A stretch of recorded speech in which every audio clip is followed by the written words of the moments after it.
If you would like to support me, I have a Redbubble link down in the description and bio. Also, I have social media pages on Instagram, Twitter, DeviantArt, Kara, and much more. Thanks for watching.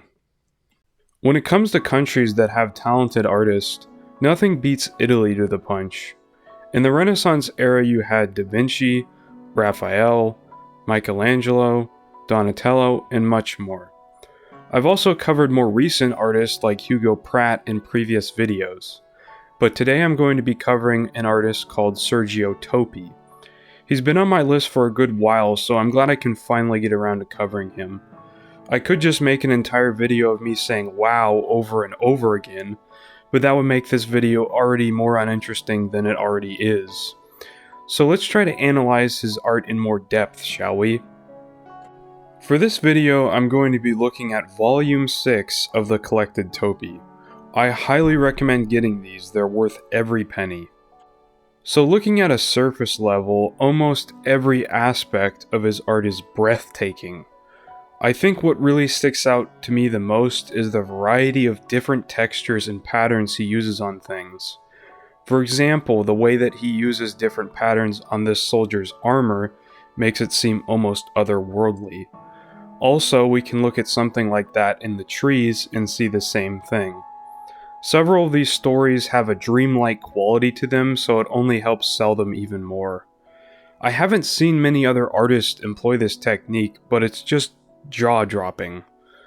The amount of patience that he has to be able to make these fine strokes is really impressive. He has a really cool blend of surreal and realistic looking illustrations.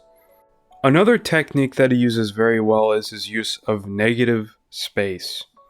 If you don't know what negative space is, it's basically just empty areas around the subject.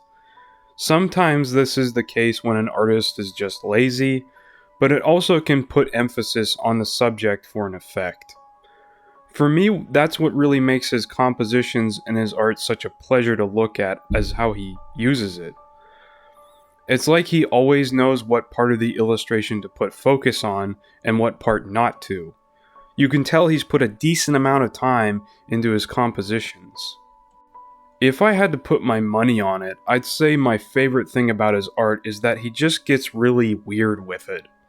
A lot of European artists seem to be open to being weird and trying different types of styles in comparison to comic books in America.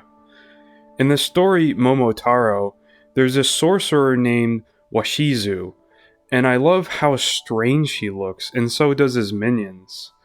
His use of these thick blacks and the bulky armor make them look very formidable. When it comes to designing creatures, he really goes all out. If I had to describe Sergio Toppi's artwork in one word, it would be unique. Many of the techniques that he uses feel very fresh and different from a lot of artists I've looked at. I found him on Pinterest not long ago, and he easily became one of my favorite artists. There's something about his style that's very eye-catching. I get lost looking at all the work and detail that goes into these pieces. I thought it was very tragic to see this extremely talented man going unnoticed in the art world, so please check him out for yourself.